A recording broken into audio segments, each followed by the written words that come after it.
আমার কাছে মনে হয় যে আমি অনেক আকর্ষণীয়। আমার জিরো ফিগার, আমার চোখ দুটো হচ্ছে টানা টানা, ঠোঁট দুটো হচ্ছে গোলাপের মতো, আর গাল দুটো হচ্ছে একদম টমেটোর মতো।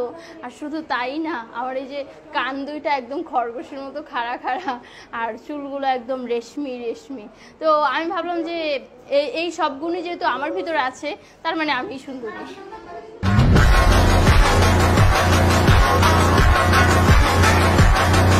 আপনার দিনে 3 বার সালাম করা দরকার, সকাল দুপুর সন্ধ্যা। একজন ম্যারিড পারসন, আমাকে এগুলো কোন হিসেবে বলতেছে? আর সবই হচ্ছে যে মুতার জায়গায় গুতা দেওয়ার ধান্দা, আর কিছু না। Seriously, what the fuck are you doing? হ্যাঁ, কাপড় তো খুলতে হবে অবভিয়াসলি, না হলে আপনাকে একদিন বলা হলো যে আপনি বিকিনি পরে শর্ট দেন, তখন আপনি কিভাবে শর্ট দিবেন? বাট আমার ক্ষেত্রে একদম ওরকম কিছু না, কারণ আমি হচ্ছে মিডিয়ায় ভালো কাজ করতে এসেছি। আমি বিশ্বাস করি না, আমি বিশ্বাস করি না, আমি বিশ্বাস করি না।